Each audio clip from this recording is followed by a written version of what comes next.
Now let's move forward with combustion and flame chapter that is there in your 8th grade NCERT. ठीक है? Okay, तो combustion and flame चालू करते हैं. तो सबसे पहले तो हमें पता लगाना है कि what is combustion. Combustion क्या है? Okay, basically combustion is also a chemical process. What is it? Chemical process. मतलब क्या है? केमिकल रिएक्शन है. ठीक है, अब इस केमिकल रिएक्शन में something that is very very important, something that is absolutely necessary for this chemical reaction to occur is oxygen. Okay, it needs oxygen to give out heat and that is known as combustion. So what is known as combustion? Combustion is a chemical reaction which definitely does need oxygen to produce heat and that is known as combustion. ठीक है, अब combustion के जरिए से we understand two different types of substances. What are those two substances? Combustible substances. Combustible substances are those which can go for combustion or can burn and possibly be used as a fuel. Okay, whereas non-combustible substances are those which cannot burn and cannot be used as a fuel. Am I making myself clear? So things such as iron, nail or stone cannot be used as a fuel, right? They cannot be used as a fuel, neither they can burn as such. Okay, अब आप बोलोगे कि plastic भी तो burn हो जाती है, plastic तो मेल्ट हो जाती है, पर बेटा प्लास्टिक मेल्ट हो जाती है, वो जलती थोड़ी ना है. जल के आपको गाड़ी चला देगी क्या? आपकी नहीं चलाएगी. तो plastic will be what? Plastic will be a non combustible substance, where as combustible substance में आपके पास आता है ये माचिस की ये तीली बोलते हैं ना शायद. हाँ, so basically the match stick. हाँ, मैच स्टिक या फिर would, fire would and all of this comes under combustible substance. ठीक है, मूविंग ऑन. एक आग जलाने के लिए क्या चीज है?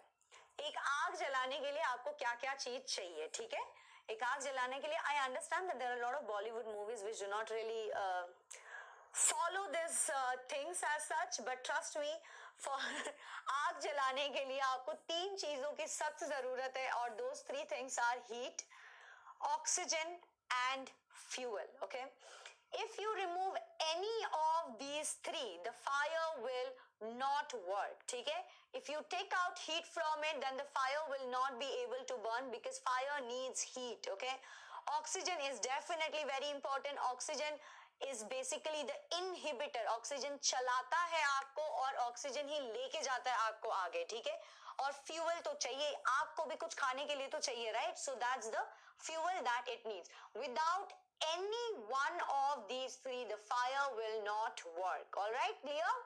Moving on.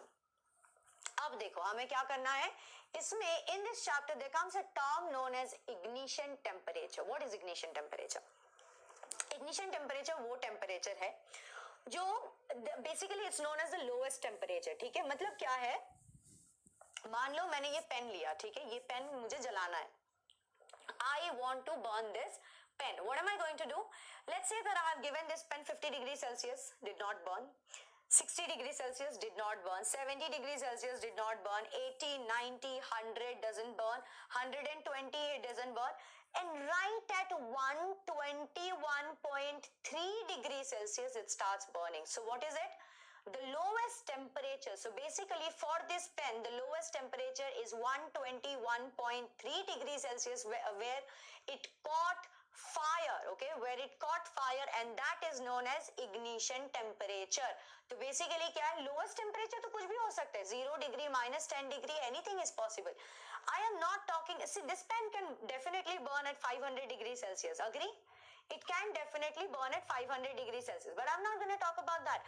I'm talking about right at the temperature when it catches fire. When it catches fire is 121.3 degrees Celsius and that will be known as its ignition temperature. So what do we understand and how do we define ignition temperature? We define it as the lowest temperature at which a substance catches fire is called its ignition temperature. Clear guys? ठीक है? Now you can see in ignition temperature कुछ substance, okay, for example petrol की probably ignition temperature is just 250 degree Celsius. coal has a higher ignition temperature, मतलब 450 degree Celsius पे जाके ही coal जो है वो burn करना शुरू होगा. Guys, I'm not very sure about it. Please do check. It might not be that 250 degree Celsius is the ignition temperature. Maybe it's just a picture to make you understand that. Okay, so don't take me wrong. I'm not saying that 250 degrees Celsius is the ignition temperature. Do check it out. ठीक है? All right. Now let's understand what are inflammable substance. तो inflammable substance का मतलब होता है something that can catch fire. Okay? Something that can catch fire. Basically आग वो ले सकता है. ठीक है? That is known as inflammable substance. तो inflammable substance की एक property होती है क्या? वो होती है कि इनकी इग्निशन टेम्परेचर जो काफी कम होती है, मतलब एकदम थोड़ा सा हीट बढ़ेगा और they will catch fire. Those things are known as inflammable substance. So basically we have petrol, diesel, LPG. These are highly inflammable. That means when a substance is highly inflammable, that means its ignition temperature is very low. All right? Do you understand? Ignition temperature is inversely proportional to its inflammability. What do I mean? Highly inflammable, low ignition temperature. High ignition temperature, not inflammable. ठीक है? Getting it clear? So what do we understand by inflammable substance here? The substances which have very low ignition temperature and can easily catch fire with a flame are called inflammable substances. ठीक है? आ गया समझ? अब देखो, this is something that we have to understand. This is actually basically the part of how to control fire. Let's say that there is a fire and you have to control it. What are you going to do? So if there is a fire on sofa, which is a very small incident, मतलब sofa जल गया, हाँ घर के लिए ज्यादा बड़ा चीज होगा, पर ऐसे सोफा जलने के लिए तो आप फायर ब्रिगेड को फोन नहीं करोगे कि भैया सोफा जल गया आ जाओ जल्दी, है ना? You won't do that. तो क्या करना है उसके लिए? आप एक भीगा ब्लैंकेट ले सकते हो और उससे क्या करोगे? You are eliminating the oxygen. Atmospheric oxygen is actually helping the sofa to get burn, right? So what are you going to do? एक भीगा ब्लैंकेट लाओ और उसके ऊपर डाल दो, क्या हो जाएगा? ऑक्सीजन को कट कर दोगे आप, ठीक है? एटमॉस्फेरिक ऑक्सीजन को कट कर दोगे और वो जलना बंद हो जाएगा.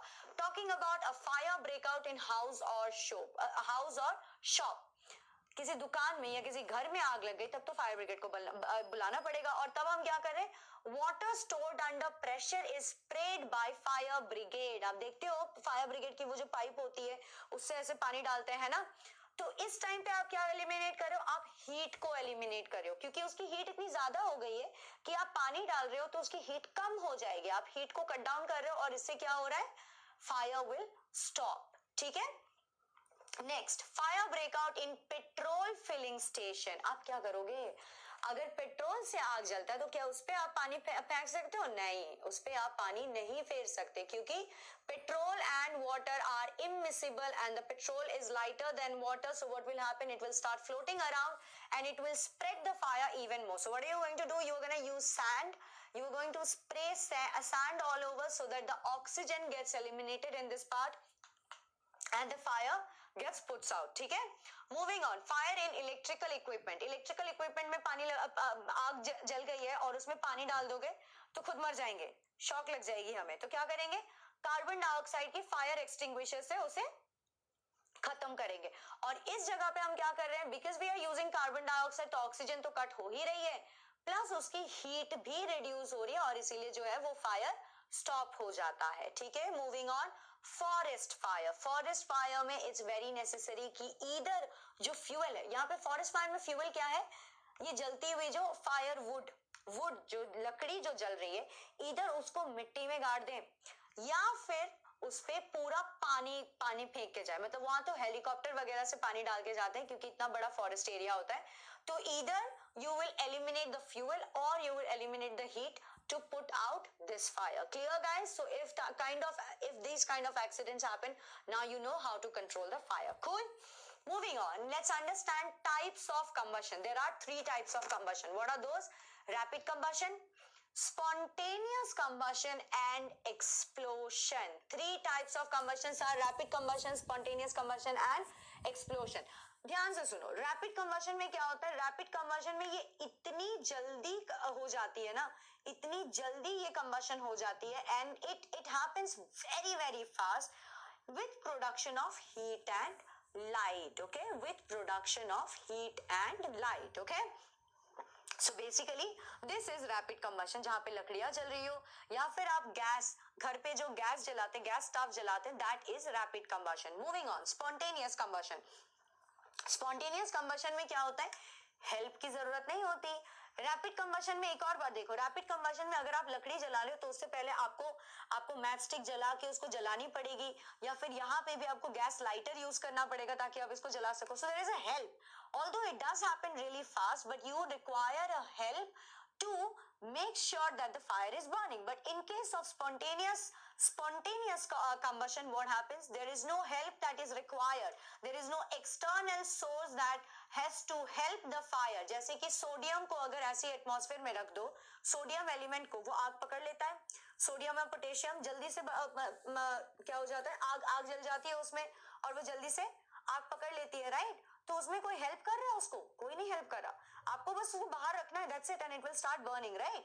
So those kind of materials which just rapidly, not rapidly, sorry, wrong usage of word, which burns without any help is known as what? Spontaneous combustion. ठीक है, अब spontaneous combustion में भी flames तो आते ही हैं, ठीक है, आपको आग तो दिखेगा ही. Spontaneous combustion is also forest fire. जब बहुत ज्यादा धूप आ जाती है, अचानक से वो आग पकड़ लेती है, that is also spontaneous combustion. Talking about explosion, explosion क्या होता है? यहाँ पे भी rapid combustion does occur. Rapid combustion with क्या होता है? हीट होती है, लाइट होती है, साउंड होती है. ये तीन चीजें भी प्रोड्यूस होती है in a rapid combustion, then it will be called as explosion. So basically what? Explosion is a rapid combustion with production of heat, light and sound, because there is a chemical reaction that is happening with with a higher quantity. When the quantity of the reactants are a lot more, a chemical reaction is happening, it will provide you with heat, light and sound, and that will be known as explosion. तो explosion क्या? विस्फोट, bomb blast, या फिर ये दिवाली में जो crackers वगैरह, ये आलू बॉम्ब और रॉकेट वगैरह जो भी उड़ाते हैं, those are kind of the explosions. ठीक है, ऑलराइट. आगे बढ़ते हुए now we are gonna talk about flame. What is a flame and the parts of flame. ठीक है, तो फ्लेम में सबसे पहले देखो इनर जोन. इनर जोन कौन सा है? Inner zone is your this part. ठीक है, दिस पार्ट, ये जो विक, जो वो थ्रेड दिखता है ना, उसके पास जो एरिया है, that is known as the inner zone. Inner zone काले रंग का होता है. ठीक है, it is surrounded to the wick, मतलब विक के ठीक आजू बाजू में जो एरिया होता है, that is known as the inner zone. Inner zone में नो कंबशन ऑकर्स. ठीक है, यहाँ पे कोई कंबशन नहीं होता है. Okay, talking about middle zone. Middle zone क्या है? मिडिल जोन है ये येलो कलर्ड वाला पार्ट. ठीक है, that is known as the luminous zone, मतलब वहीं पे वही आपको दिख रहा है. It has the light, it is the luminous zone. और यहाँ पे कंबशन जो होती है वो इनकम्प्लीट होती है, मतलब पूरी मात्रा में कंबशन नहीं होती है. Talking about outer zone. Outer zone जो है, देखो यहाँ पे ब्लू कलर की फ्लेम आपको चारों ओर दिखेगी, यहाँ पे. ठीक है, ब्लू कलर की जोन जो है ये यहाँ से शुरू होकर ये चारों ओर यहाँ पे दिखती है. So the blue coloured zone is known as the outer zone.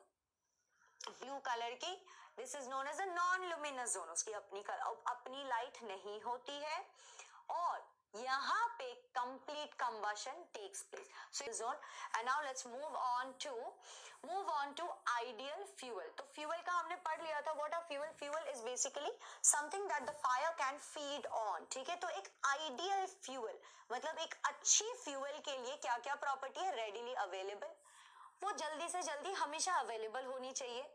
It should not be too expensive, cheap होनी ही चाहिए, क्योंकि आप हजार रुपए स्पेंड करके तो गाड़ी नहीं चलाते हो ना हर रोज आप 10,000 का मान लो से पेट्रोल ही बढ़ाया और गाड़ी चला रहे हो, मतलब लोग रास्ते पे आ जाएंगे. So a fuel has to be cheap. Okay, it should burn easily in air at a moderate rate. ठीक है, क्या होना चाहिए? उसे अच्छे से, मतलब इजीली, नॉट टू एक्सटेंसिवली, ताकि सब कुछ जो भी सामने आए सबको जला दे. नॉट too lazily also कि जल ही नहीं रहा है, बैठा हुआ है ऐसे, not like that also. It should burn easily in air at a moderate rate. ठीक है, produce heat energy on complete combustion. अगर complete combustion हो जाती है तो वो heat energy भी produce करनी चाहिए, और it should definitely not leave undesirable substances. आपने देखा होगा कि काफी सारी चीजें जो है undesirable substances leave कर देती है, उसकी वजह से environment पे pollution वगैरह ज्यादा हो जाती है, and that should not happen with an ideal fuel. Clear? ठीक है, now fuel can be of any state. It can be solid also like firewood and वगैरह. It can be liquid like petrol, kerosene, diesel and all of this. And it can be gaseous also, compressed natural gas. Yeah, compressed natural gas. Yes. So compressed natural gas is in a gaseous state and it can be in any state. Clear guys? So with this,